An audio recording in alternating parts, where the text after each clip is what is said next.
Hey there, everybody. Welcome to the channel. And today we've got some interesting entertainments for everybody. We're going to do a bike YouTuber happy hour.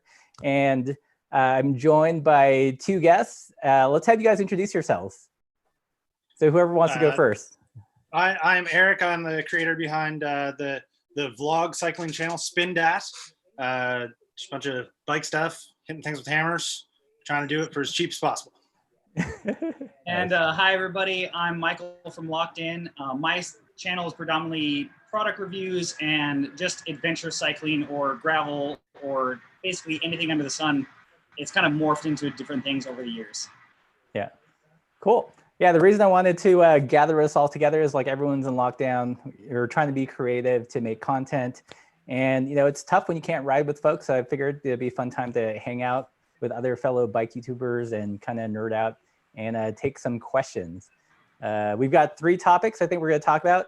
The first one is what your biggest challenge as a bike YouTuber has been. Do you want to go first, Mike? Sure. For me, I think the biggest thing with, it's kind of it's a lot of different parts, but essentially since I started, and I think me and you both started, what, 8 or 9 years ago at this point, something like that. I think it's morphed to, in the beginning, it was so much independent YouTuber focused to where now there's so many big players in the market to where it's either hard to create content that's original or that's captivating because, you know, we don't have $1 million behind us or multiple, you know, like we don't have Google kind of money to create this content for this platform. So I think that's the biggest thing for me is trying to find our niche within a niche of content to create something that's appealing to the masses as well as like our core demographic. And it's just hard when you're competing again with dollars, you know, right at the end of the day. Yeah. How about you, Eric? Probably like the toughest part of being like funneled or like pigeonholed into being like a cycling YouTuber is all the other things that I'm into, and like feeling guilty about making some fun content with it. Not that my viewers really ever end up having a problem with it, but it's always in the back of your mind. You're like, man, I've been making cycling content for 4 years now. And like, how many more times can I put an old crusty bottom bracket, like crusty steel frame with like fun things to say about it when like my motorbike's sitting here, or like, you know, when I want to just try something else and still have like the undertones of bike related stuff. Yeah, I mean, it is tough when you're like a creative person and you've got this one topic that you love the most and all this other stuff that you want to do as well. So yeah, Totally. For sure. I'm kind of similar. Like I've got, you know, like I'm into fly fishing, into, you know, watercolor, and I'll try to work them into the channel, but those are always like, those are the videos that don't do as well, you know, because they don't speak to like that core cycling audience. Yeah. Those are the passion projects. yeah, that's right. Yeah, like I'm completely like into cars and I'm rebuilding a car right now. I'm like, oh man, I'd love to shoot some content for this. I was like, it's so much work for no one to watch, you know? Like nobody cares. Like yeah, exactly. cares at all. Like all these cool things that we do, and it's like, no, I'm just really curious about, you know, that thing that's hanging behind you, like that I've seen for the last 15 videos you've never mentioned. I understand you put a full day's work into this video about, you know, skateboarding. But like, what is that frame back there? No bikes, no likes. Yeah, like, yeah, exactly. I think what has to happen is me and Russ have to start trying to skateboard, because I'm pretty sure I bought one when I was like 14 and couldn't ollie and then gave up. So I think that's what there you go. A trending thing of me. See who can kick flip first. Yeah, oh geez. Like the kickflip challenge. Like yeah, that's it. The cyclist kickflip challenge. So I'm curious, have you guys ever like put your heart and soul into a video and you thought it was going to do killer, but then it just didn't? I mean, the audience didn't respond. Yes. Yeah. Like all the time. Yeah. All the time. every day. Yeah. What do you mean, every video? What are you talking about? I'd love them all to get 100,000 views in a day. Yeah. But they never do. Yeah, exactly. One that like wildly like sticks out in my mind was a video I made called "Your Bike Sucks."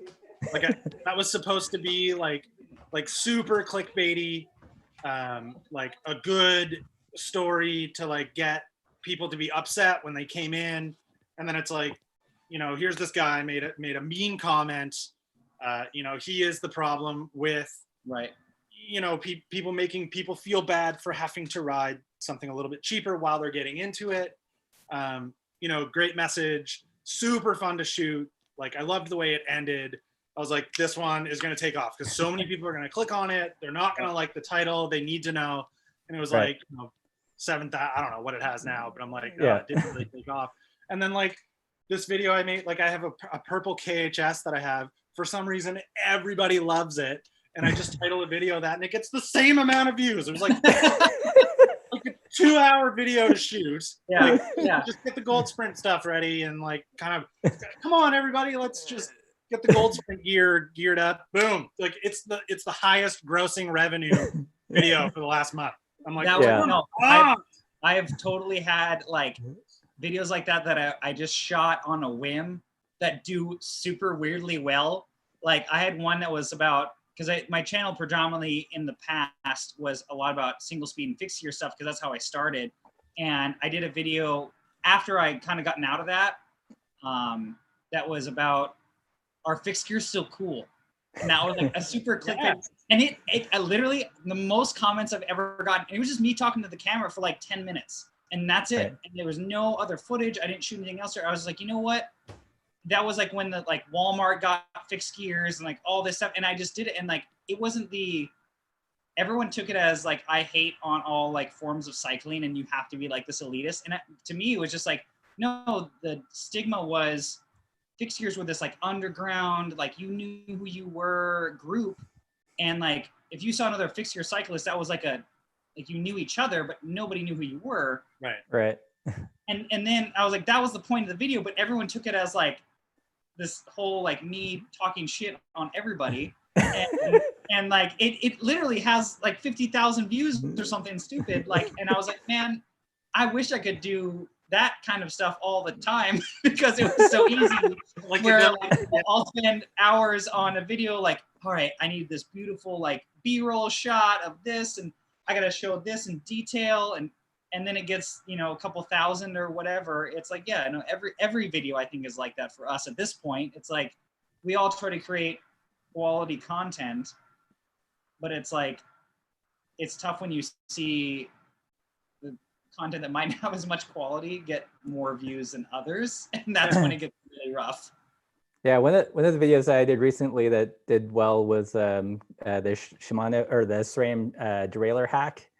And I think a lot of it was the thumbnail. Like the title was, the hack that SRAM doesn't want you to know, and I put like a censored box. Genius. Yeah, genius. Like that's and good. It's like, and like the content, the B-roll was like pretty boring. It was like an overhead shot and me talking over it. But it was definitely one of those times where I'm like, okay, I'm going to be more intentional about the thumbnail. And what bothers me is like when viewers say, oh, it's too clickbaity. Why are you getting all clickbait? And it's like, it's not clickbait if like the video fulfills. If anything, it's just like writing like a catchy headline. But there's definitely like straddling a line of, does it feel too clickbaity? But does it, at the end of the day, we want people to watch the videos, right? We spend all this time making them. Like we don't want it to be, the final step in a person not watching is because of a, unexciting title or thumbnail. Yeah. True. I think the best was actually my buddy Mario. I think he's actually in the chat. He was telling me about how we're obviously in the gravel and adventure riding, and so like there was a clip, there was a screenshot from GCN about it looked like a Road Link but like a knockoff version, and it was like something like that was in the title, and I didn't even watch it. He did. He was like, dude, I watched the whole video. There was like 30 seconds about that thumbnail. Like that's where like I don't like clickbait, but like for us, yes, it might be, we want to obviously engage the audience and get them into the video, but we're also explaining what we're talking about. Like that video that you were just said, you still showed what you were talking about. You know, it wasn't like an oh yeah at the end. It was like, no, this is what the video's about. Yeah. I will do the oh yeah clickbait. I'm very okay with it. Yeah. Like I'll do it. I have no problem doing that. I'll do it. Like zero problem. As a matter of fact, I endorse it. I think we should all be doing it more. So I'm curious, like, what are your guys' goals with your YouTube channel? Like, is it to do it full time? Are you guys doing it full time already, or like, what's the plan? I got to do it full time for the last 7 days. I was laid off. How was it? Was it amazing? It was the best. It was the most stressful, fun time I've ever had. I was like, wow, I'm screwed. Okay, like let's start like all these ideas. I was like, okay, and it like it's amazing. I was like, okay, April daily, like every day I'm gonna put a video out. You know, if it's just because I ride my bike every day, like there's going to be some sort of cycling content. All my stuff is like pretty garbagey, so it will probably break. And like, I'm like, boom, that's like 5 minutes of content. Like I can talk for the other 5, and then I can put 2 ads on the thing. Like, gotta get to that 10 minutes. Yeah, like hit the 10-minute mark, and like, boom, at the start, at the end, and like hopefully people enjoy it, which like it seems most people do. And then I got a call to come like back to my gainful employment job, and I was like, oh no, oh man, shoot. Awesome. But yeah, totally. I absolutely like. I would love to be making just good, ridiculous vlog content, mostly surrounded around cycling for a living. That would be amazing. Yeah. I think for me, it's been a long time. Like when I started, just as like a backstory, I was around when the partner program wasn't present. And I did a video, and it's one of my most viewed videos, was how to paint your bicycle. Yes. And I got a couple thousand views within like the first couple of weeks. And 10 years ago or whatever it's been at this point, when I originally uploaded it, YouTube actually emailed me and said, hey, would you like to join? And they had you had to be requested basically to adopt to it. And I said, yeah, sure. And that's when it started. So every video I did, I had to go through this like submission process. Oh, wow.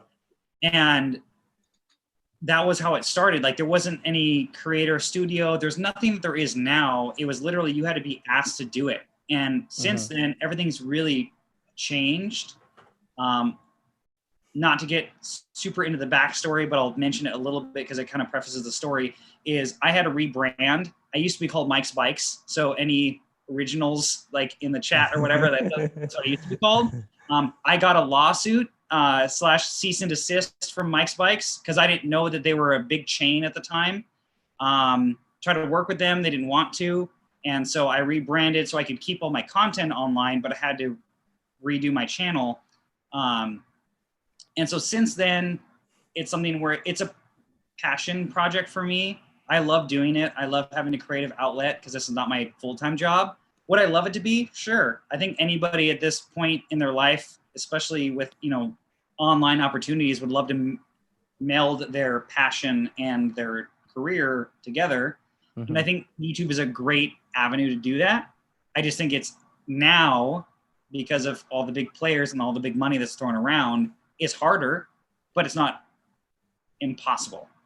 Right. And we were one of the few 3 of us that have done it long enough to kind of grasp that. Different levels of success depending on how you measure it. And so I think that's where, no matter what you want it to be, it can be that for you if you try and work hard enough and for long enough to break into this now massive market, Right. It's amazing. It's like, we've had the channel for almost a decade. And then it was just to post videos and then consider it a job. But when we moved to Montana, Laura took a job with Adventure Cycling. I initially tried to get some freelance work and just wasn't happening in Montana. It's like people are like, who the hell are you? I had like no business network to do video or photography. So I was like, all right, well, I guess I'm going to go all in on this YouTube thing. And that's when I took it, 100%, because like at that point, we were living on like a single nonprofit income, which is not very much, so I had to pull my weight. And like that first year, it was just the most, I was doing it full time, kind of not by choice, but just because that's kind of what I had to do. It was hard, like looking at how much time you put into a video and then how much, ad revenue you get. At the time, I was only doing ad revenue. There was no like merch or Patreon or anything. So I was probably making like $3 an hour. If I that's quantified it. Yeah, I get it. Yeah. Literally. Yeah, I think right now, I think it's such a weird thing where it really has to be this. I tell people, anyone who's ever wants to get into this platform, that you really have to be in love with what you're putting out, because realistically, all of us know this. We'll spend, like we just talked about earlier, hours on a video to get nothing out of it, Right. And you might have a video that hits well, that in a year you might make a couple $100 on, great, or Sure. more.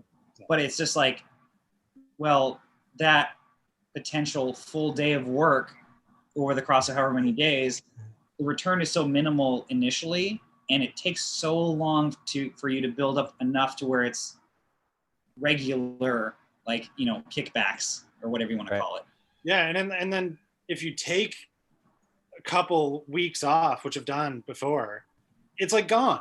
Yeah. Like, you have the baseline. You're like, okay, cool. I get to, there's $200 a month, maybe. Yeah. Like there'll be a month where you're like, nice, I made like I don't think I ever made more than like 700 in a month, and it's like, the next month it's okay. So you're like, I think I made it. Here we go. I got it figured out. Like your CPM changes and like COVID-19 happens and nobody's spending any money, and you're like, Yeah.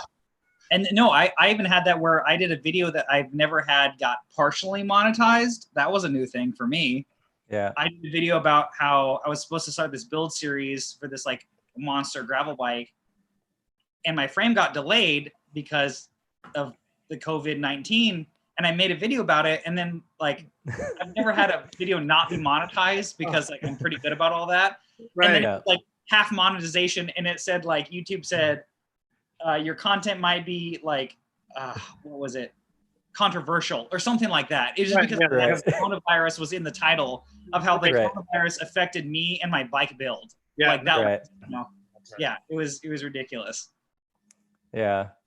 Do you guys ever watch your videos again? Like after you post it, do you ever watch it again? I do. Like I tend to be obsessive about it. Like I'll post something and then watch it and be like, next time I'll probably change that, or just, yeah.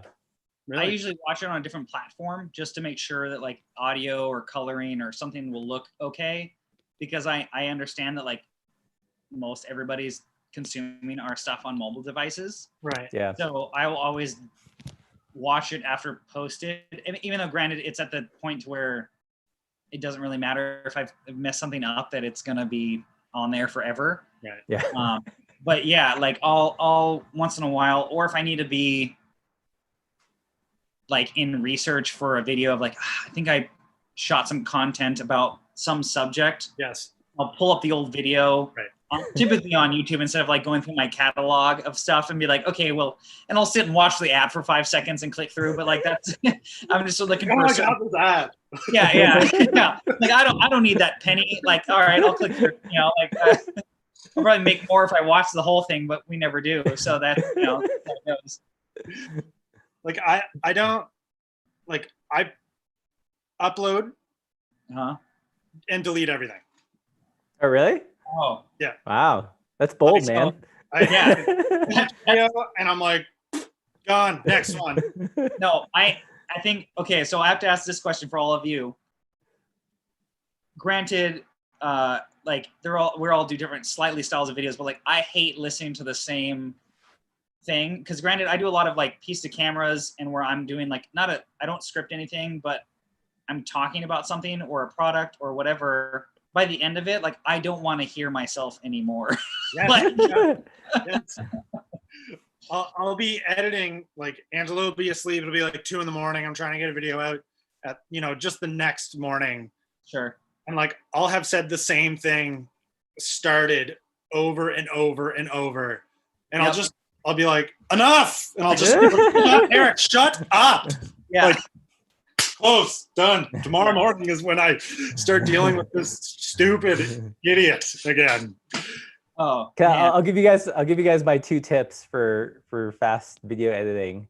One is I got like a hardware interface, so it's this thing called the Shuttle Contour. It's got 2 jog wheels, and you can program it so you can, you know, just have like macros for slow motion or like cutting and, you know, trimming and stuff. I mean, you could do it with keyboard shortcuts, but it's so much quicker with like a hardware interface. And my second one is when I edit, I actually edit in double time. Because usually the way I film is like I'll do a piece of camera and put B-roll over it. So my first edit is just for narrative, and I'll do playback in double time, so it sounds like a chipmunk. But Yes. at that point, I'm just like editing for content. And Right. that once I started doing that, it took a long time to adjust because it's weird. But it sped up my editing so much because you don't realize how much time you spend just in playback. Right. Oh, no. I actually learned this from another YouTuber, DSLR video shooter. He edits to waveforms. Oh, yeah. So what I do, is I blow up the waveform for my whole narrative, and then I just cut out all the dead space in it, so that when I rewatch it for the first time, it's just audio and like me actually talking, and then I can cut out all the mess ups, and it's a lot easier that way. So there's totally few little hacks you can do to speed this whole thing up. Do you guys cut it in Premiere or Final Cut? Final Cut. Final Cut. In Premiere? Yeah. I switched to PC for my home computer a couple years ago, so I switched to Premiere, and that's like when Final Cut 7 was great, and then after that I was like, nope, I'm switching over. Like that was it. Like I held on to that as long as I could. You know, like when I first I used Final Cut 7, and then when they introduced 10, I was like, this feels like iMovie, but Yeah, it's gotten more robust, and I think it's at least for me now, like I'm trained to just edit so fast on Final Cut. Yeah. So like here's like one of the things I struggle the most with is just like the comments. Like I don't know if you guys get like crappy comments. But... Oh, always, all the time. Like, have you developed just some kind of like emotional callus, or how do you what's your processing so it doesn't, you know, just destroy your soul every time you upload a video? I think for me, or does it destroy your soul? I mean, that's a valid answer too. That's a very legitimate comment. I think for me, at least, I've done it long enough, and I've been through weird phases of this whole thing where like it doesn't. There's once in a while where someone will get so aggressive that I try to make a joke out of it, you know, and I mean that's really it.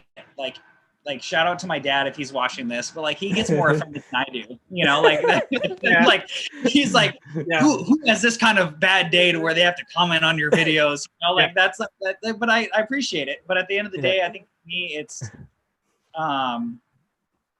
there's been times where, you know, I'm not the most like slim athletic cyclist out there. And I made a video after like a major injury I had where I couldn't exercise or work out or ride my bike for months. And I clickbaited the title. It was like, this is why I'm fat now. Like, there's a joke. Like, I was like, that was it. And like someone was like, yeah. And like, that's the thing is like, yeah, when I started this channel, I was 20 and I looked great. And like, you know, and I was a lot thinner then, and somebody like mentioned that in a comment, like, you're a cyclist, you shouldn't be this heavy. Yeah. Like that was some comment that somebody made, and I just responded back like, "Thank you for your view. I will use your penny that I just earned for snacks." Like, you know, like, what else do you do? I don't know. Like, it's a weird thing.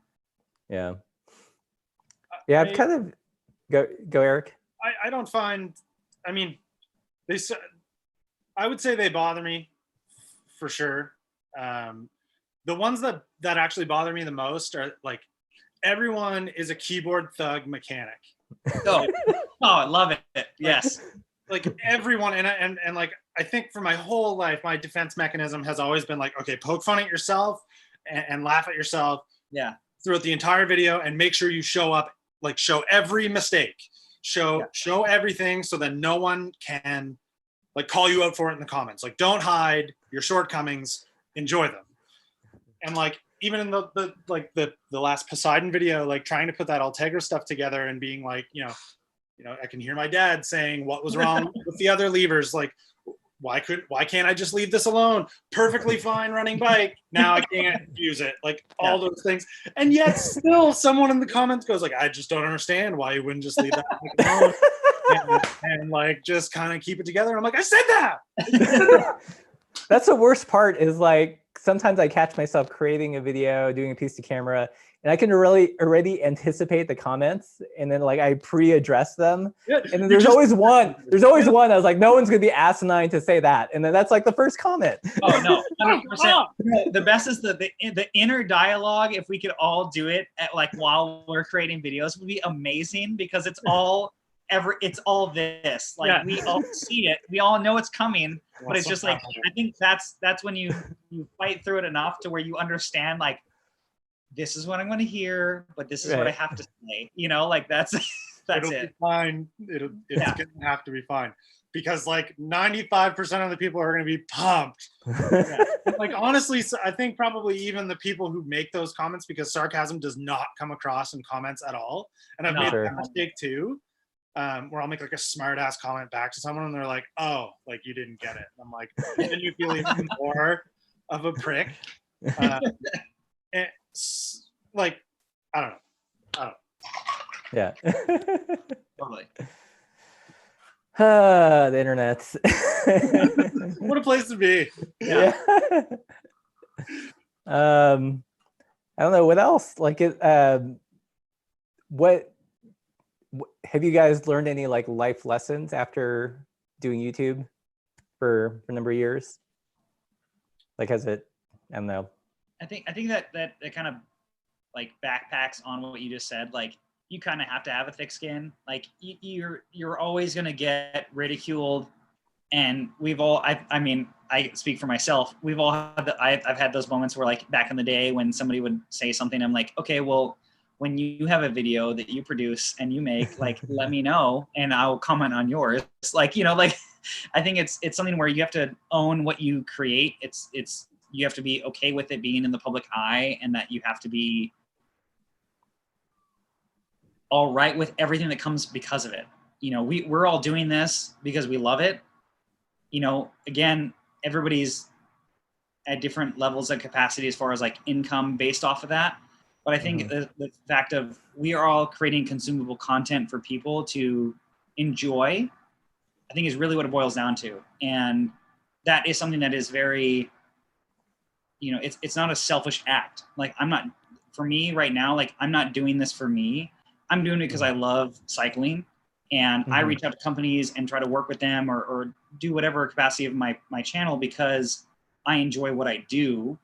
And I want to make content that I like making so that it's enjoyable to watch, you know. And I think that's really where you have to be very open and honest, because if you're not, and you're not doing this for the love of it, it's going to come across on camera.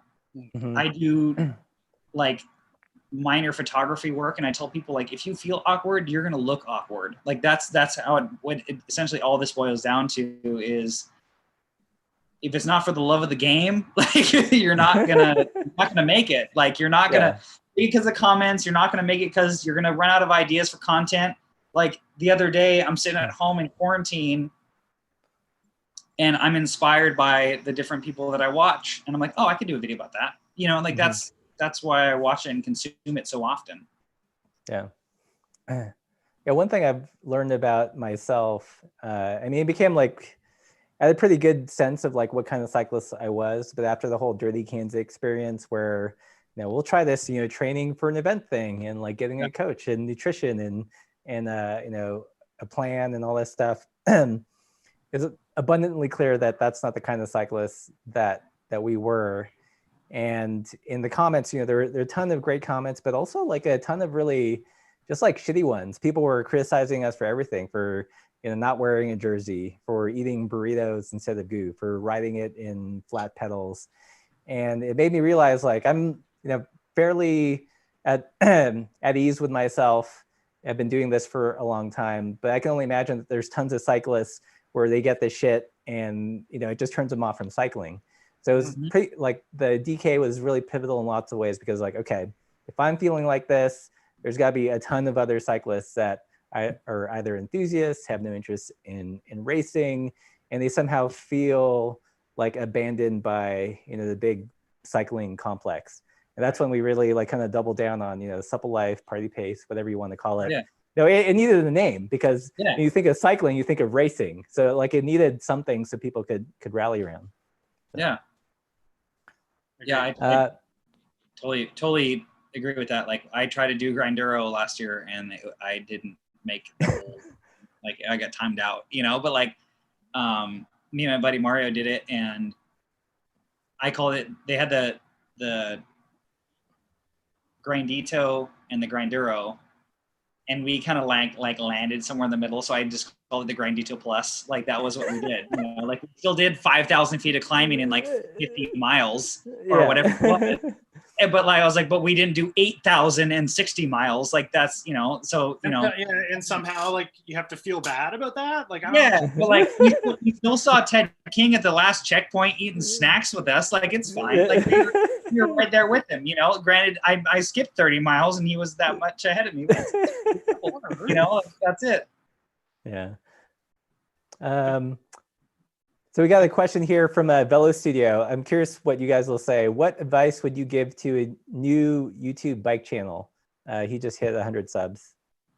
Well, that's already headed in the right direction. It took me a long time, I think, to hit 100. An unreal amount of time to hit 1,000. 10 felt like it was never going to happen. 20 was not even in my mind. 30, which I'm sure will also happen. You know, I guess just the content that you're making, if you're enjoying doing it, you will find your audience. Like, keep making it, get better audio if you can, mess with lighting. Like I move lighting around here constantly. And then if in the edit doesn't use it anyway. Like if it helps your story, use it. And then delete all your footage and commit, full commit. And then make the next one. Like once you're done your video, like don't think about it anymore. Like go to the next one, because your opinion on something that you made a year ago will probably change. You know, maybe try and recall that in the next video you want to make about that subject. But definitely don't lose your mind about it. Like, don't worry about being a hypocrite a year later. It's totally fine. I do it all the time. For sure. Yeah, I think that's true. Like kind of what I harped on before is like it's got to be a passion for you. If you don't absolutely love it, like there's YouTube channels I stumble upon that have great content that have 10 subscribers, you know. Yeah. And it's just if it hits just right or it does really well, like, you know, we all have videos that hit and do extremely well, and then we have stuff that we think that are going to do well and they don't hit very well. So I think it's something where you have to know that everything you're going to create is going to be on this potential pendulum scale of success or waste of time, quote unquote. And as long as you're okay with that, I think you're going to do fine. I think as long as you're willing to create and pump content, and I think for me and YouTube in general, especially now, it's all consistency. You know, it's all like I work a full-time job. I create weekly content. That's what I do. I don't do it for the money. I do it because I love this sport. And yes, it grants me opportunities because I've done it for so long. But I feel like that's kind of you're paying it forward initially so that you eventually can get cool things on the way back. Like, you know, Russ, you're doing a ton of cool bikes. Like that's because you've been doing it for so long. We've all been doing it for this long, and we've all gotten, you know, some company or somebody's reciprocated that in some capacity, right. Whether that's free product or product to review or whatever, you do it for that, but that's not the goal initially. And if it is, you're not in the right platform, in my opinion. It's gonna be tough.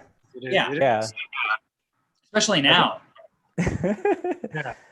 Yeah, I think you know, definitely like viewing it as like a marathon and not a sprint. Mm-hmm. And also realizing that you're going to make a ton of crappy videos. Like I'm coming up to about 900 videos on the channel, you know? Yeah. And it's like, I don't feel like I got comfortable on camera until like video 700. Right. You know? So it's just a matter of like making all those mistakes, and, you know, you're not making like a feature film. You know, I think a lot of people, you know, when they get into it, they're like, oh, everything's got to be dialed, you know, slow-mo, gimbal, all this stuff. At the end of the day, you know, I think the content trumps the production value. If you can get the message across, if it speaks to the people, then that's more important. Yes. But also, like, one thing that's kept me sane is because if you try to equate the value of your channel and the value of content that you're making to how much money you're making on the channel, it'll kill you. It'll kill you. Yeah. Never. Yeah. So that there's no correlation to that. But like what keeps me going is like I think of the person that could potentially be super stoked on bikes, but gets all this, you know, shit talked down onto them for whatever reason, and I want to try to be their advocate. And knowing that there are people out there, and you know, they'll write in and say, "Oh, thanks for making that video." That's what, you know, just keeps it going. Yeah, that is a good feeling. Yeah. No. I don't know that it had hit me probably until like the last year. The amount of, and I hate this word, but I'm gonna use it, like I didn't realize how much influence like my videos had over people. And like there's me, and then there's like the bikes are characters. Like I'm pretty sure if I tried to sell the Ronster Cross now, that like my viewers would like show up with like fire and like picks, and they'd be like you're not getting rid of that bike. Like it's the reason that I bought a Tricross, stripped the paint off it, painted the fork black, and sent you a picture of it. Like the amount of like cool ass copies like that are like either built with Shimano or like something else, just like slightly different than the Ronster Cross that I built, that they're like, I love that bike. I had to have a Tricross. I built one. Like I built what you have. I hope you're not mad. And I'm like, this is so cool.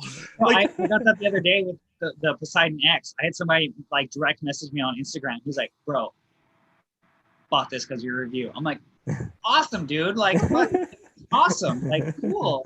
You know, and he'll send me pictures of like, or like I followed him because I was like, yeah, man, awesome. And I'll you know, it's a weird like compliment, I think, in this industry. Like we've all done, you know, there's a few bikes that we've all shared, you know, or videos for, but it's all different perspectives. But it's like, it's such a weird thing that we're like, we have that voice, because everything now, like consumable wise, like, what do you say?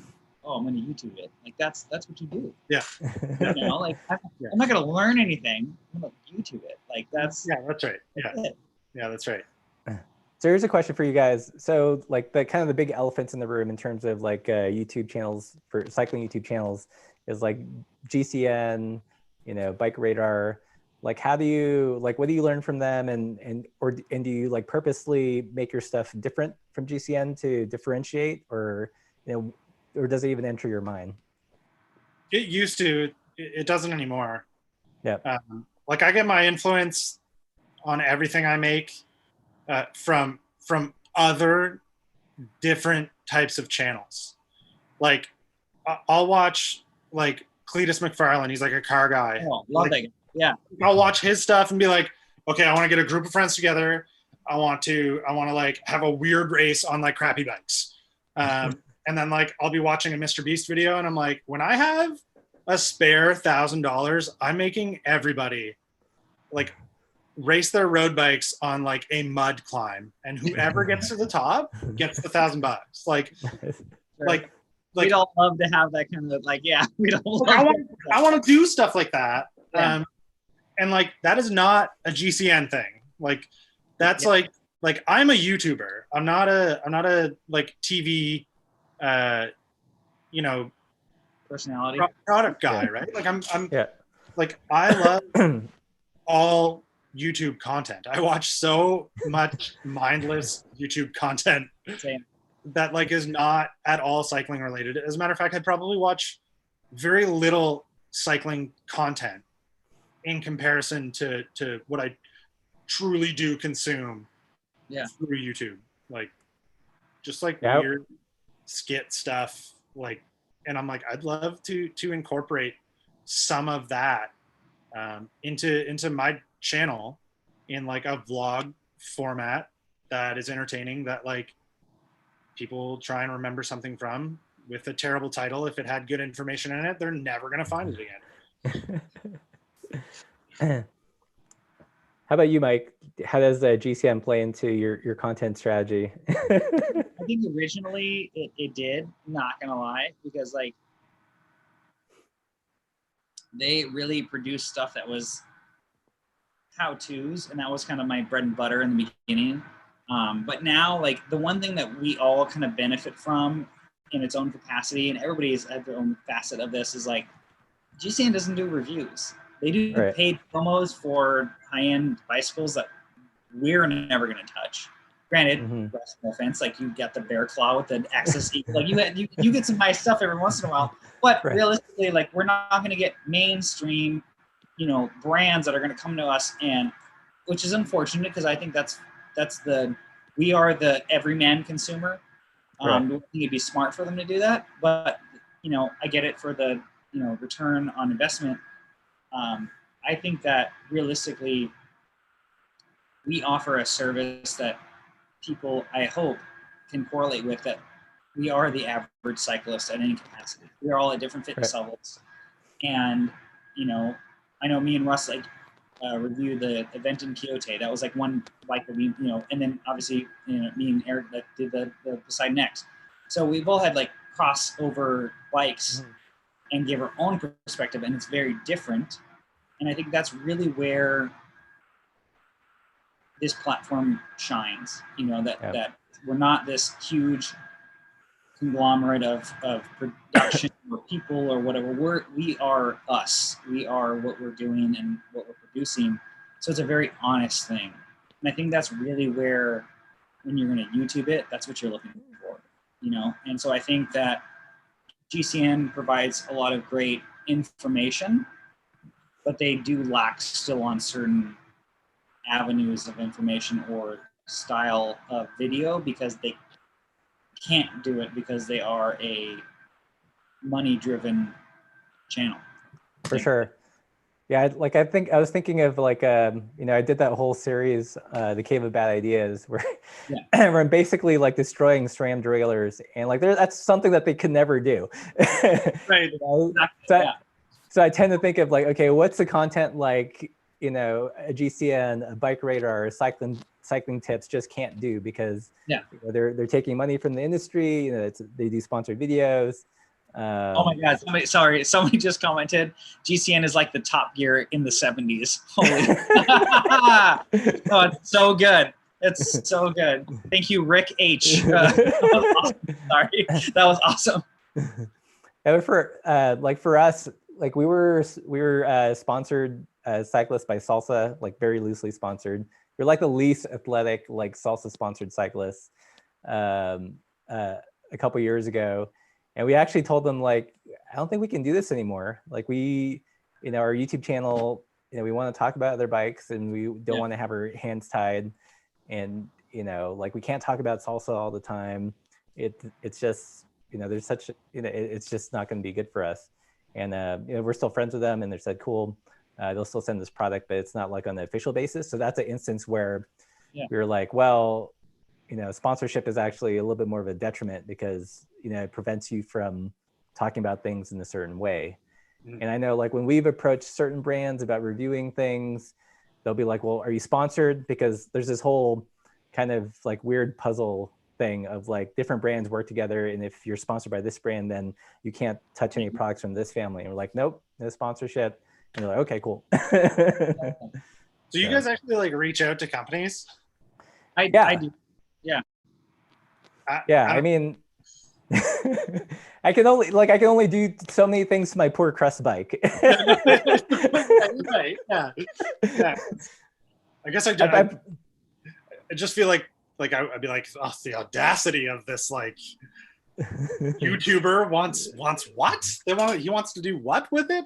I think that's something that's a very delicate deal, especially for, let's say, the commenter who has 100 subscribers. I think this is something that I only reach out to companies that like a product that I would probably or most likely or would buy, because I am genuinely interested in the product. Now, there's a lot of that, as all of us as cyclists, like we all find cool stuff that we're like, oh yeah, man, I would totally buy that, you know. And unfortunately, we're all not, you know, YouTube millionaires, so we can't go do all that on our own. So yeah, you need the supplemental, either income via whatever Patreon or merchandise, or the companies that send stuff to you. So I think that at the end of the day, I only hit up companies that I'm interested in working with because I like their product, or they're providing a product that fills a gap I feel in the industry.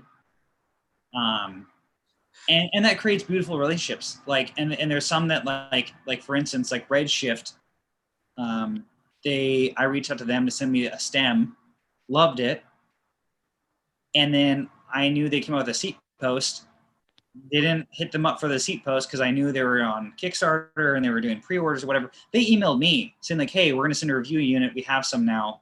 Where do you want us to send it? That was really cool because they liked the video that I produced and they wanted to talk to me because they liked what the video review that I produced for their stem. That was really cool. And that's, I think, where it really bodes well. And I don't like have a PO box or anything for like companies just to like send stuff to. So now it just ends up in my email, and it's typically stuff that either I don't want to review if I get it, or it's like, and there's sometimes where there's some cool stuff. Like I've had some decent success with Amazon products, you know, like that have videos that have done super well for the company, but it's hit and miss. And I just kind of filter through everything. Yeah. It's kind of it's a weird relationship because to some extent, we're kind of reliant on the industry to help supply things to make videos about. Best case scenario is I'd love to be able to buy everything outright. And I did that with like the box components, just to keep it on the level, because I think, I feel like I can review something that's been sent like objectively, it's kind of like, it's like when they do like wine tasting competitions, just because like the dude didn't buy the glass of wine doesn't mean he can't talk about it in whatever nuanced way. And that's why I view bike products. It's like, it's cool that they sent it. If it's a bike, I'm going to send it back unless I buy it. But I feel like, I've reviewed enough bikes that it's not like, ooh, something new. I got to say something positive about it. It's like, Yeah. Eric, how do you get products? I very rarely get products. I just chalked it up to like me.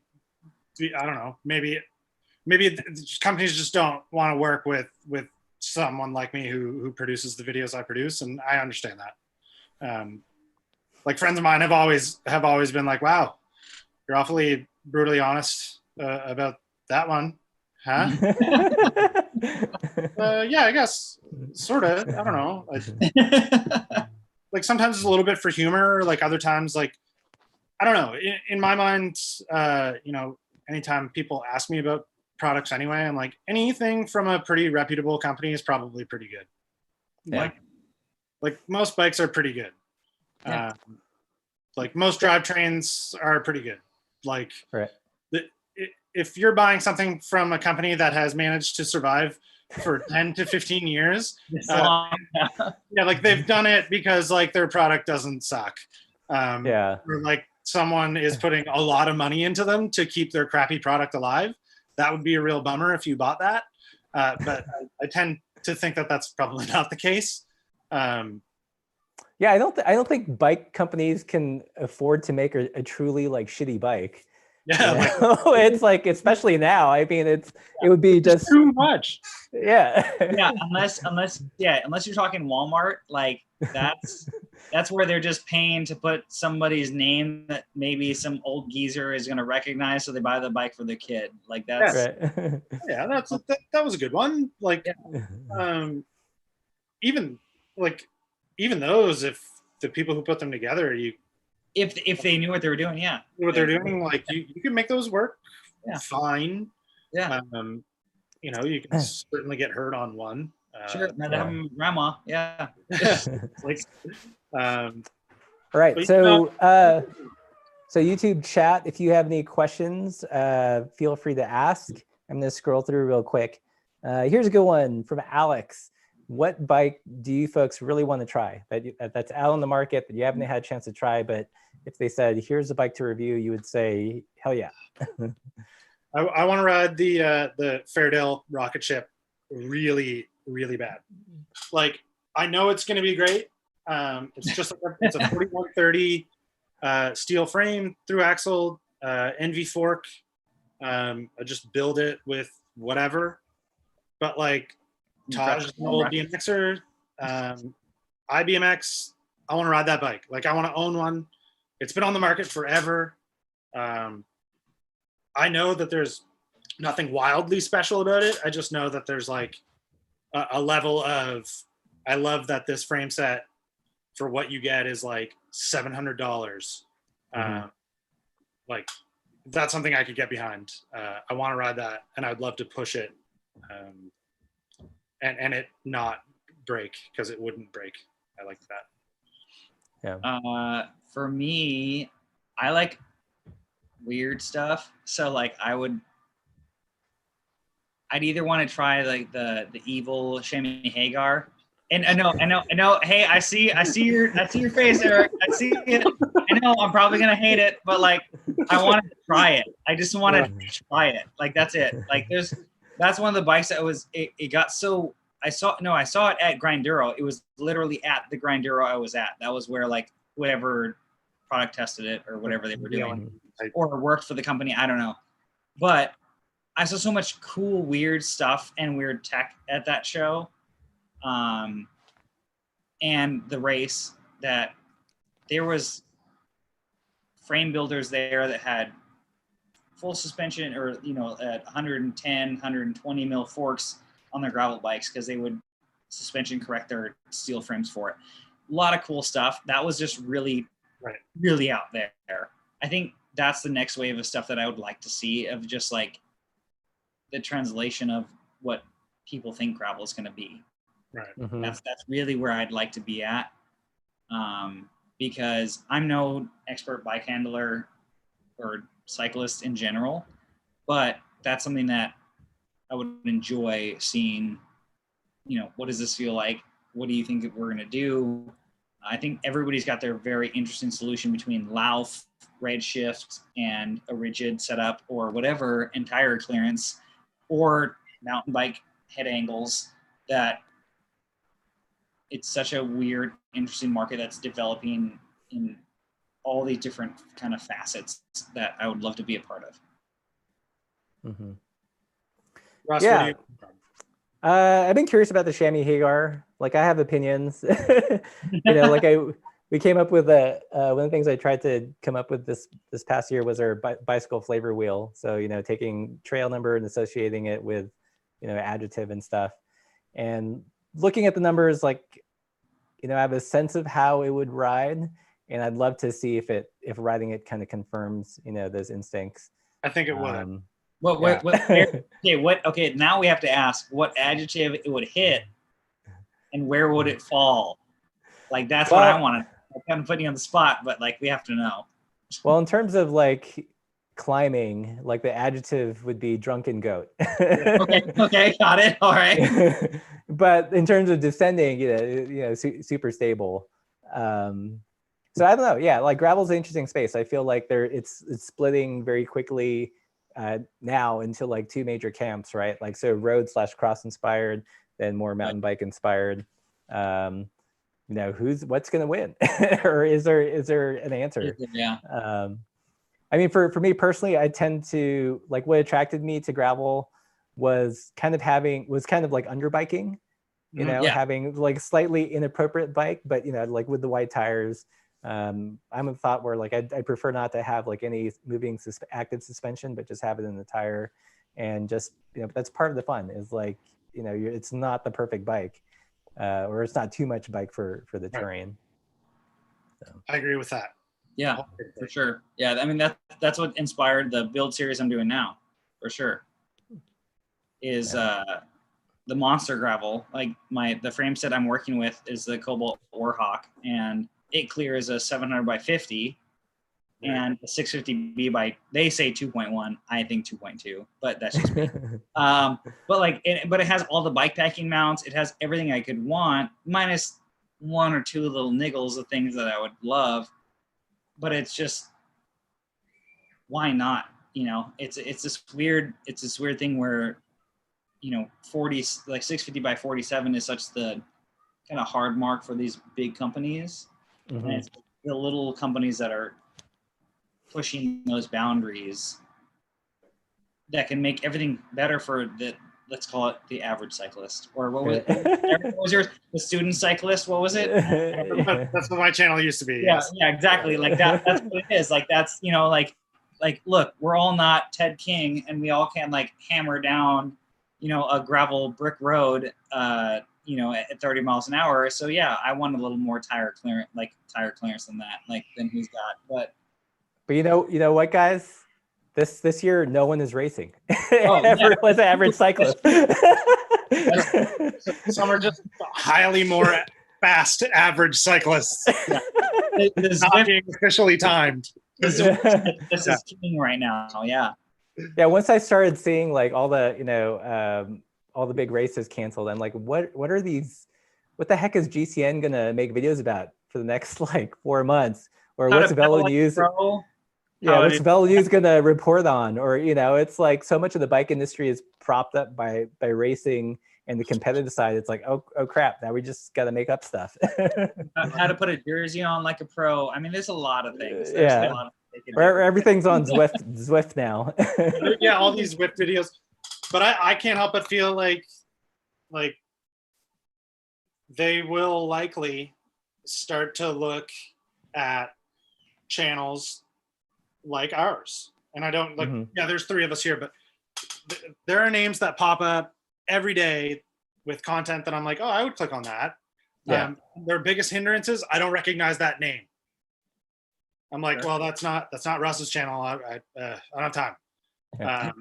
Like that's unfortunate. But that, you know, until I've seen someone's like name come up in like as a video enough times, like different ones, I'm like, okay, who is this? Like, now I need to check. And I know people do the same to me, and I know they would do the same to you guys. But like, there's a lot to choose from. Guaranteed there's someone out there making better content than probably all of us. And someone just needs to. What are you talking about? What? Who are these people? Who are these people? And GCN and like Bike Radar and all them. You know, they have huge followings anyway, but when they're going to be looking for ideas, they'll find the channels that are making great content, and be like, okay, that, like, right. And then we're so much bigger. And I think we all have, the cool thing about all this is what I love about it, besides us all drinking together, is that it's all different aspects of cycling, and it's all different, like delivery, you know, like Eric, you have this great kind of vlog style content to your every video that you have, All of them. you know, all of it, and it's awesome. You know, Russ, you kind of meld the two. You do the vlog and the review, and I'm predominantly review, and you know, I do some cycling vlogs, but they're few and far between. But it's this different look on cycling as a whole. Yeah. You know, and there's other cycling, you know, YouTubers that are out there that, you know, that do their own look or style or whatever. But I think it's this interesting perspective on, I like when it's similar content, because it's the little idiosyncrasies or perspective on what we're looking at. And that's really where, in my eyes, it really shines, because it's true perspective. It's realistically where, look, all of us are human beings. We all like to ride bikes, and this is what we think. Yeah. That's it. So who else do you guys watch? I'm curious. Do you guys watch Rides of Japan? Yes. I do.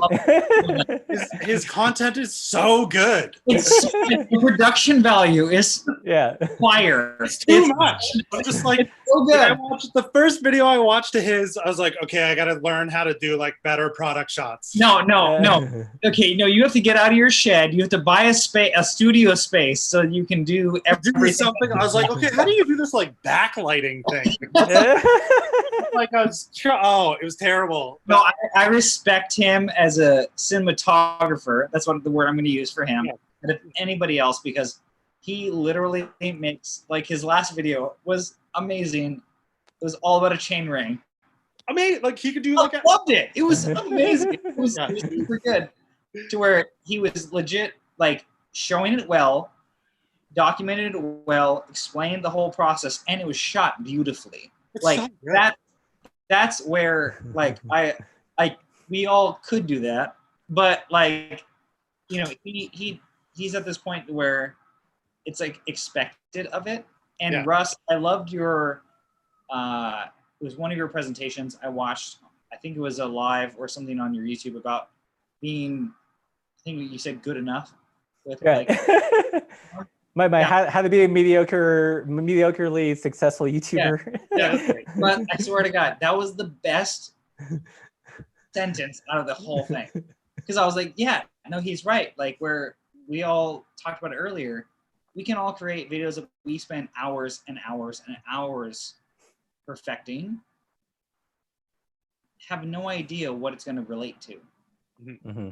But finding that happy medium of, like, okay, this is a good enough time to make quality content, but it's not like overly analyzed or overly blown up, because realistically the views are going to be the views. That's really where, like, that kind of melds together. But like where he's at, if it's not that kind of level, like, I'm gonna, I don't think people would like it as much, maybe. Yeah, no, but I mean, he does quality but minimal content, but the content that he creates is great. Right. Mm-hmm. So you fall into one or two camps, you know, and potentially, you know, you have your daily vloggers that are in the car industry or whatever they're in, or like you are right now prior to the re-implement, that you can only do so much in a day. So your content is going to suffer a little bit. It has to. Like, I kind of like the lower production feel, because there's like a authenticity to it, and also, like, if you build the channel or your brand on, like, you know, production quality, there's always going to be someone else that's going to have better production quality. Yes. You know, like, and at the end of the day, it's all about, you know, creating the connection with your viewer, either through your personality or just your style. So I'm like, you know, good enough where it communicates a message, doesn't look ugly, sounds good, and hopefully, you know, what's really attracting the viewer is, you know, the thoughts, the ideas, the feels, all that stuff. Yeah. So. Yeah. Sure. Perfection is the biggest hindrance to good enough. Like, right. Yeah. Just, you know, if it looks, exactly. I agree wholeheartedly. Yeah. I'm a bit, so like one person I watch that what is that? You guys know Zach Gallardo? Oh yeah, me and him had done a video Yeah. together. I met him. Yeah. Yeah, like he's like his was one of the first channels I saw where it was kind of like this extended monologue with B-roll. And I was like, you can do that and people will watch that.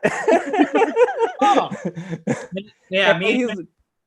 Yeah. he's so like he's really articulate, well spoken. Like I don't know if you saw his he did a video on like steel, all the different types, like the tubing, the budding, the air hardened, all that stuff. I was like, oh, that's like the best explanation of the different steel tube types. So he was like a real inspiration. It's like, oh, you can just talk to the camera, and as long as what you're saying is interesting, then people will watch. You don't have to do all these smoke and mirrors and these jump cuts and drone shots and everything. Yeah, no, he's a cool guy. Me and him met. We did a video together in San Francisco. We both had the same bike for a short period of time. It was an all-city nature boy. Yeah. And so it was hilarious because like we both have very different styles. So it was like trying to shoot together. Like that's why I put the bloopers video on my channel, because they go so hilarious.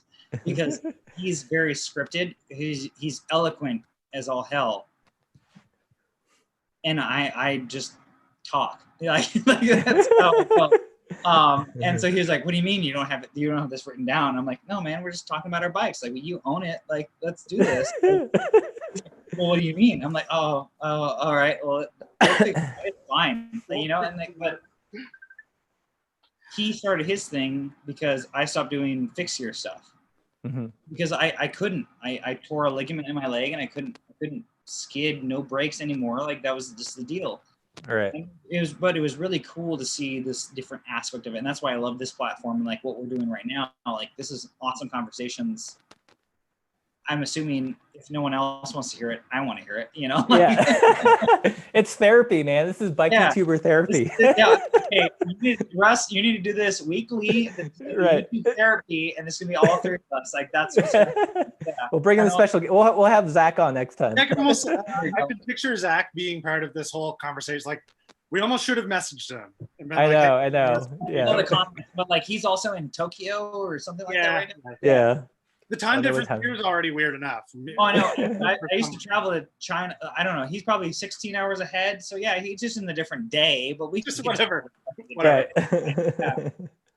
Obviously, we watch Dustin Klein. There's like probably a couple people on here who are like, I wonder why Dustin isn't wearing his glasses right now. I saw that. To be honest, I saw it. I did. No, Dustin and I are not brothers, and we're not twins. Yes, we do steal each other's content. Yes. Are you the non-Chrome sponsor, Dustin? Is that Yeah, that's fine. Yeah. There's one. I actually watched it. There were two kind of roadie channels I watched a fair amount. One was this guy named Jesper V something, I don't know. I think he was like a Dutch road racer. Yeah. But what I liked about him was he was one of the first that I saw that would ride actively with a GoPro and still make it compelling. And like, the sound wasn't shit. And I was like, oh, you can do that. Also, like I watched Ginger Runner. He's more of like a running channel, but he did like these running adventures. I was like, I never thought I would be so fascinated by some guy like running with a GoPro, but he does a really good job with storytelling. And thinking of how like I can apply that to cycling videos. Right. What about I forgot his last name, Cameron something?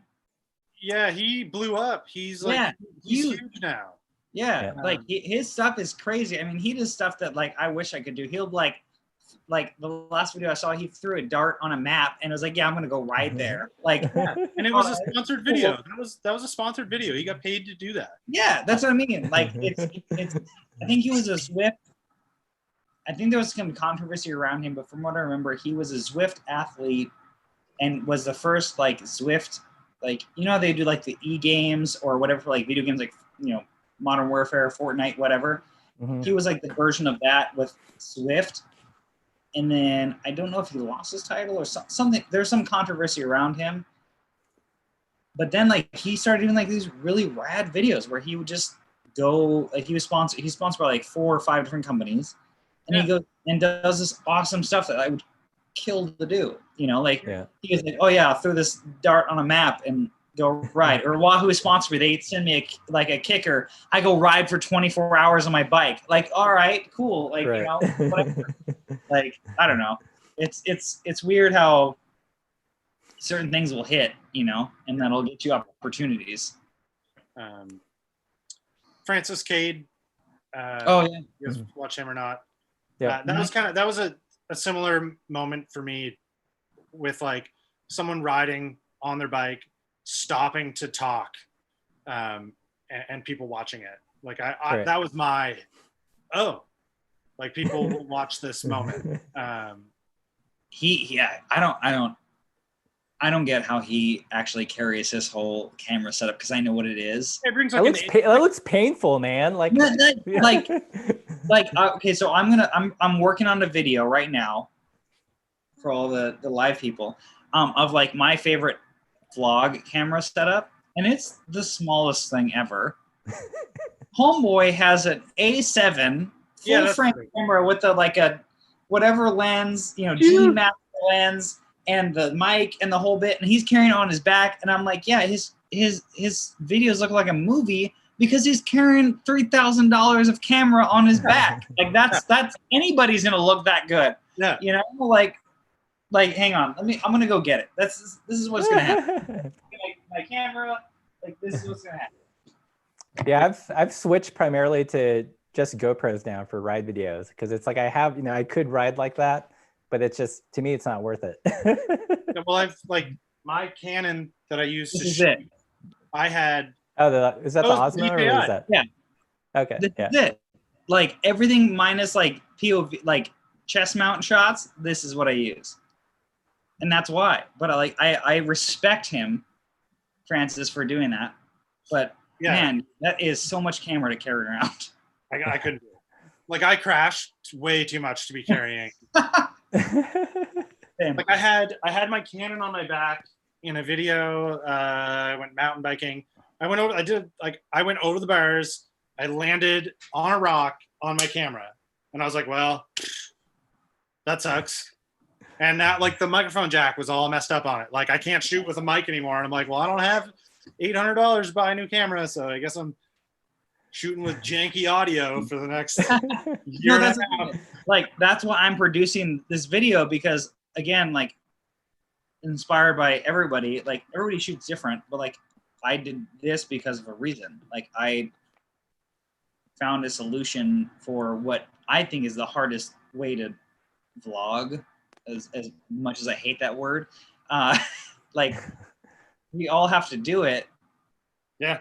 But it's like, what is the way to be the least, like the least affected by it? Like if you have to carry a big old camera, you have to carry multiple batteries, you're trying to hold this big old thing behind you and trying to balance that while riding. Like you want to make it as easy as possible, because we're not just walking around talking about we're going to Chipotle. Like we're doing things. Like we're trying to balance a bicycle. We're trying to ride. Like you don't want to have to do that, you know? And so I think that's where I'm trying to now, obviously being COVID-19 at home, create content for that, because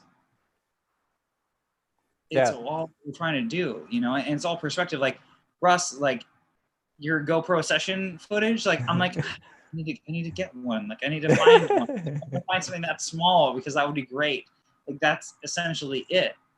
Like so when we did the DK, that was one of the big things. It's like, okay, we're going to be already doing this thing that's physically taxing and difficult. Yeah. And we want to make a YouTube video about it. Like there's no way I'm carrying a DSLR on that. You know, we don't, you know, it's not like DCM. We don't have like a film crew following us. Yeah. So I was like, okay, it's just going to be all action cam. And then we'll do, you know, a shot in the hotel and do monologue and B-roll over it. Yeah. And that was like the best strategy. My current favorite on the ride camera is actually like the Sony Action Cam from like 5 years ago. Oh, that, yeah. It's got the best audio. Out of all that, you don't need like the media mod. It's got, you know, good enough stabilization. It shoots wide. The colors are pretty good. And the biggest thing is that it turns on when you want it to, and it turns off when you want it to. Like simple things. Yeah, I've got a GoPro 7 and it hangs up like all the time. So I use the Sony as like the primary like vlogging camera. Yeah. Send me a link. No, I mean, I'm all over the map, dude. Like Yeah. that's why I worked on a video recently for it. It's going to be up in a few weeks. It's just, yeah, it's what I shoot with is very different than what I film with, like while moving, you know. And I think that's the thing. I think you can create so much different content based on the camera, and it's not all about it. It's a lot about the storytelling. Yeah. You know, I mean, I've seen stuff that's done with all GoPro that is very captivating, and I've seen some like 10 seconds in, I'm like, I'm good. You know, like we've all seen both sides of it. You know. Yeah, I'm kind of over. To me, I mean, I'm not a lot of people feel like this, but like when I see like too many drone shots and it's all like too pretty, then I kind of tune out. You know, it's just like, okay, where's the story? You know, what's the hook? Yeah. There's like, I haven't been called out for it in a long time, but like, you know, I think the biggest basis for like when I started vlogging, I was watching a lot of Casey Neistat. I love that music. I love his editing style. I copy that like wholeheartedly, and then I layered on like 7 more people plus my personality, and it's become my own thing. But like learning from those like little lessons in like what he would say, where it's like, you know, there's a reason that you use a time lapse. Like there's a reason that you use a drone shot. Like it's not just plopped in the middle or at the beginning of something for no reason. It's like, this thought is done. There's another thought coming. If you can think to make that transition work half decent, you know, that's where you put these things. So like, if it helps with the story, yes. If it doesn't, nobody cares. No, for sure. So for Eric, for when you do your vlog styles where, you know, you start in one, let's say you start in the studio and then you finish the paragraph in like while you're writing, do you pre-plan that, or is that, how's that work? Yeah, I mean, pre-plan. Yes, like usually like there'll be a night before, and I'm like, okay, I'm gonna shoot tomorrow. Like, what does the end topic need to be about? I'm like, okay, I want to be like somewhat motivational. Like, what am I going to be motivational about? Okay, to be like here's why I don't think you should be worried about riding a crappy bike. So, you know, I'll go grab it and I'll be like, okay, I've been in here too long. Time to go somewhere else. So it's usually like on the fly, or I'm on my way to my office job and I'm already late. And I'm like, okay, I need to go. Like, I can't be in here because like my boss is going to watch this and he's going to know that I was vlogging in my shed at like 6:58, being like, oh, I should go. Like, that's real. When I say I'm late, like I'm late for work. It's a good thing you have a clock in the background next to your Spindatt logo. So yeah, like if there's like, if I'm moving a story along really quick, it's either someone has caught me vlogging, so I'm like, I'll be like, yeah, you know, bikes, and this bike is shifting like a potato. And someone will be behind, oh. And then like I'll be gone like 2 kilometers down the road and I'll be like, anyway, potatoes make great.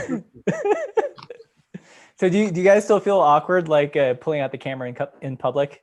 Oh yeah. It depends on where I'm at. Like at like a cycling event, no. I've been like oddly recognized. Like people are like, are you the Spindatt guy? And I'm like, you're like, no, I'm Dustin Klein. Get it right. Get it right. What? You should have got like, did you get like list for a product? Have you ever said you're Dustin? Come on. Let's break this down right here on the live chat. Like, you got free bags or any free product because you said you're Dustin? No. No. Come on. Look at that smile. Like he's lying. Yeah, there are public places where, like, it certainly is a little bit strange and bizarre. You do feel a little awkward, but like, it's fun. It's fun, like, to get started and then just keep going, and like see the people walking around you that are like, "What is this loser doing?" And I'm like, "You just wait. Be up on YouTube later." It's gonna be art. I promise. Yeah, one thing I was really bummed about that got canceled this year was Sea Otter, because when we went to Sea Otter last year, it was a blast. We were running around with the camera, lots of people were familiar with the channel, got to interact with brands, and that's like one of the cycling events that I'm kind of bummed got canceled, because that would have been super fun to film.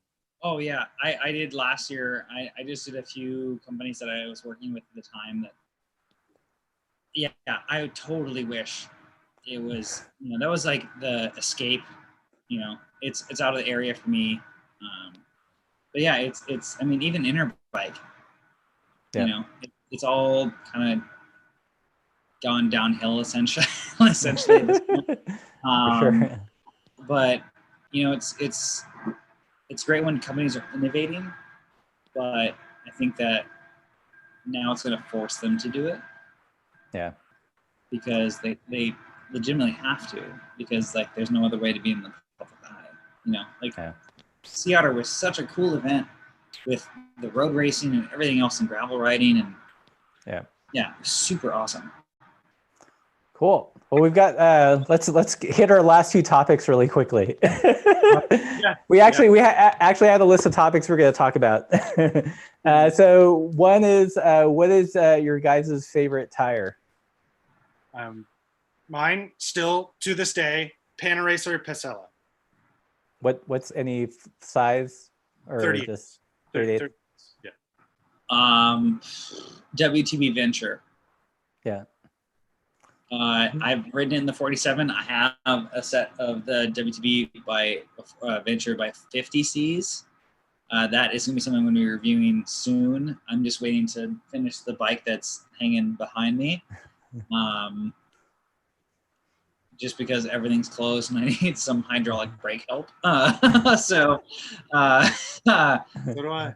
Yeah, those are my favorite mixed condition. If I was going to ride one tire, predominantly gravel, that would be it. Yeah. Mine is the Soma Cazadero in 650B by 50. And close second would be the Schwabe G1s, the ones with the little round nubbins. Yeah, you like those? Yeah, they're depends on the bike. Like they add a lot of they'll add a lot of trail to the bike depending on what it's on. So it can be a little bit too ruddery. But they're they're like a nice mountain bike light tire. And my other favorite, if we want to get into it, is this Specialized Fast Tracks. In the 650, they make a 2.0 and a 2.2, so you obviously have to have a more progressive frame set for it. In a 2.2, they're 550 grams. Oh wow! They're super light. That's pretty good. Roll really well. They're an XC tire, but for like gravel, like that's kind of what you want. They're not making them anymore, as far as I can tell. They're really cheap.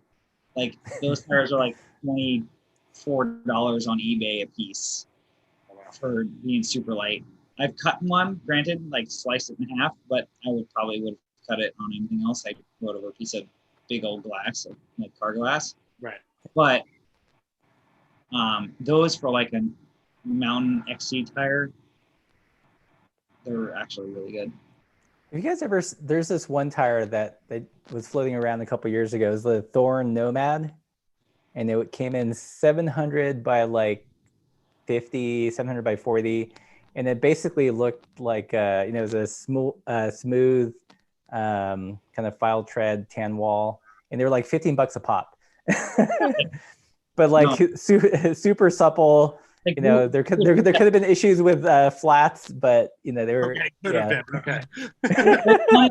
Okay, you know what? There's plenty of AliExpress tires I would love to try, but I would not trust. Okay, like, that's where I'm at. Yeah. How about, okay, so final question, then we'll wrap it up, is what is the bike tech that you guys are most excited about? So as of late, there's been some really exciting, interesting, kind of like less expensive, good looking, durable, inexpensive parts that are coming out, like things that you would be excited to ride at like our level of knowledge. There's always been inexpensive, good quality stuff, but like there's always been a level of like, you know, lackness in geometry. Like there's like that beginner geometry that you look at a bike and you're like, I love the price, good build, but like not what I needed geometry wise. So I can't, like, I got to spend so much more to get geometry or get like a clutch trailer or something. You know, Microshift just came out with that 10-speed Advent, the Box Prime 9.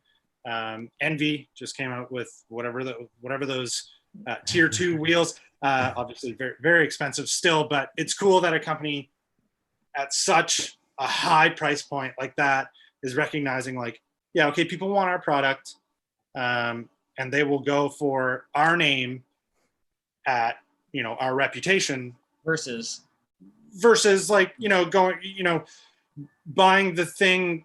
I don't know what brand, like what off-brand wheels would be $1,500 US right now, but I don't know, like I would go for the Envy, you know, $1,500 wheel over any off-brand, no matter what the eBay reviews say. Like, yeah, there's so there's one wheel set that I've been really curious about. I've been trying to get a pair to review, but it's by Boyd, B-O-Y-D Cycling. Yeah. And it's a gravel wheel set. So 1,500 grams, which for alloy, which is light, and it's like the price point's like $700. oh wow. You know, yes, which is like Hunt is the only one I think in that competes with them as far as like price and like weight. Because Hunt even offers like the Dynamo wheel set for like 1,800 grams, like built for like $600 or $700. Wow. It's cool. But again, they're from England and they're hard to get, you know, stuff here. But yeah, no, I think that trend is really cool. To like, you can have like personalized wheel sets that are affordable, where that was like they never have been before. Yeah, exactly. Yeah, drivetrains and wheels have always been this like wildly expensive point of like, you know, brag, like something you could brag about on your bike. Like, yeah, I got red zips, you know, like those are the things that you saw on Instagram bikes that you're like, oh man, yeah, like that CAD 10 looks cool because it has so many upgrades. Yeah.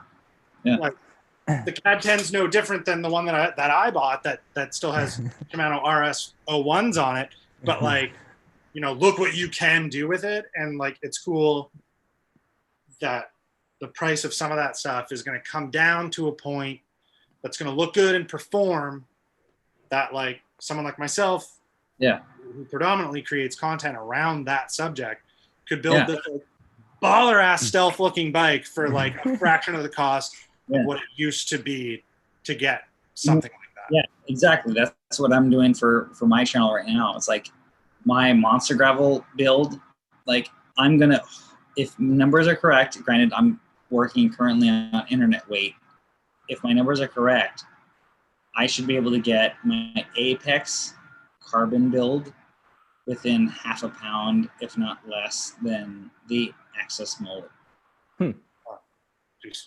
Because if you look at the weights, those components weigh more. And the only thing I'm adding to it is cable housing, but I'm doing like the baller Jaguar house, where it's like you know, nothing. Right. So, and I'm only doing sections of housing, so it's like, that's the thing, is like, it's, can you be a cyclist that can enjoy every part of it without having to have like the bank account to support it? That's really like my focus is on this like build series. Cool. Yeah, so I recently got to try the Axis mullet on the Bear Claw, and my first time using something with electronic shifting, and I mean it worked, but it better for that price tag, right? And I felt like it was I don't know, I forget if I said it in the video, but it felt like a electronic pencil sharpener. Like it did its task really well and efficiently. Maybe a little bit complicated, with all the electronics, but not, in terms of like value, not enough for me. I mean, it's almost like luxury pricing for the Axis mullet system. Yeah. Yeah. And like, if you're paying that much, it better like do my laundry and cook me breakfast, Yeah. and make me coffee. But it doesn't.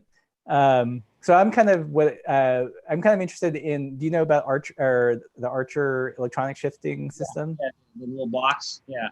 Yeah, so that's a little bit intriguing. I mean, it doesn't look as refined as I would like, but I like the concept of being able to use any derailleur, turning it into electronic shifting with some kind of blip system.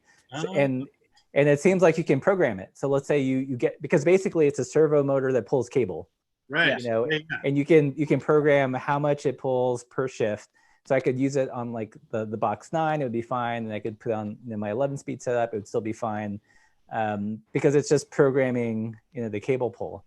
So so that I'm pretty excited about. I don't know if I can buy it outright. It's a little spendy. We'll see, but I hope that. Sorry, will it do trim? Like, will it trim for when for like front derailleur or the rear? For the rear, like, because DI2, even if it's off a little bit, it'll automatically, if it feels noise or if it feels any sort of like clicking, it'll just correct. I wonder if that. I don't know if it's that sophisticated. It might be that you can just set individual, you can set the gap between shifts, but I don't know if it has like any auto sensing. Right. As far as what now,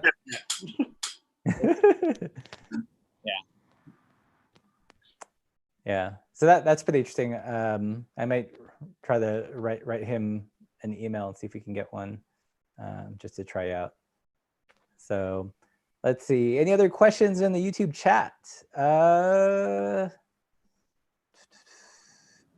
So Justin Macy asked, Spindatt, what size rim and tire did you use for your X? I'm assuming side necks. Yeah, side necks. They are Velocity Blunt SS's. I think they're 35 mil wide. They're wide. They're like really wide. Are they 32? I believe they're 30. I used to have a set. Yeah, because there's the Blunt 35s. Yeah, so maybe they're 30 mil wide. They're wide though. Like that's probably about as wide as I feel you really need to go for. There's 45s on there right now for 700 by 45s. We're probably gonna plump everything up by 2 mil if anybody's asking. Cool.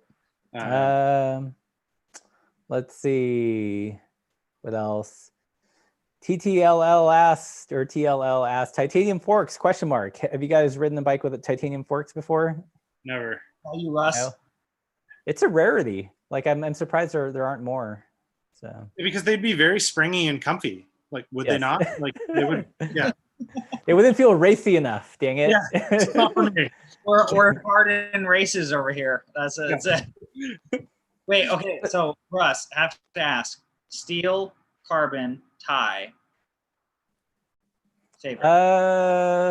As a package, you can meld and mix and match. But what is your favorite? Because you've ridden a lot. I'd go all tie if I could. I mean, really? It's so the gap between like I feel like steel, like a nice steel and carbon is pretty big, and the gap between tie and nice tie and nice steel is not as big, but still like noticeable. But it's I tend to like a softer bike. I mean, if someone wants like a super like knife edge feeling stiff bike, then they might hate tie. Right. Like when I rode that Bear Claw, like one of the first adjectives that flew into my mind was mushy, but not in a bad way. It just felt like super plush. But if like how I remember when high pressure narrow tires were a thing and the high frequency vibration was equated to speed. Yes. And then like you get a supple tire and it's like, oh, but you're still going that's what I got out of the Thai bike. It's like, I looked at the speedometer, I was still going, my, slightly above average speed, not much above average, but it felt slower because it was overall just everything was so much more dampened. Yeah. And you should, like, the result should be you being able to go further at that speed, correct? Like, for sure. Yeah. I don't know if you guys saw my video with Josh from Silka, the Your Tires Are Lying to You video. Yeah. There's this whole part I cut out. So I'll tell you, because I asked him, I was like, okay, for decades, the bike industry has been, what do they say every year? The bike is, 5% lighter and 3% stiffer. At what point are you basically just riding a concrete block? And like with gravel, like stiffer isn't necessarily an asset. So now that we're seeing things like suspension forks, all this stuff, is the bike industry then gonna backpedal because of gravel? And he said, they did some testing with pros. He works with folks like Peter Sagan and Team Sky and EF Racing and stuff. They did a test with they'll put a pro rider on two bikes, one that is super stiff and one that is like less stiff. And what they found was on the stiffer bike, the rider couldn't hit their same high wattage. And there's just something about the feedback of the bike that prevented them from like hitting max wattage, which I thought was interesting because the story's always been like, stiffer is always faster. Right. And I think, stiffer is easier to measure, so it's easier to sell, but I think we've been misled essentially. And then we're going to see some backpedaling coming on in the next couple of years. Sure. Oh yeah, for sure. Cool. Well, let's see. I think, I don't know. That's it, guys. Do you guys have fun? We could do it again. We could work it out. So, each person becomes like the host on their channel. If you guys want to do that, we can figure out the logistics. Okay. So, sure. But this is fun. It's certainly longer than the hour we thought we were going to be. Yeah. And I'm okay with that. Yeah. Next time we should have another guest. We should probably rotate a guest. So we'll get like Zach on. Yeah, if Zach wants to come. Yeah. There's invite anybody. Who would want to hang out with us? Right, exactly.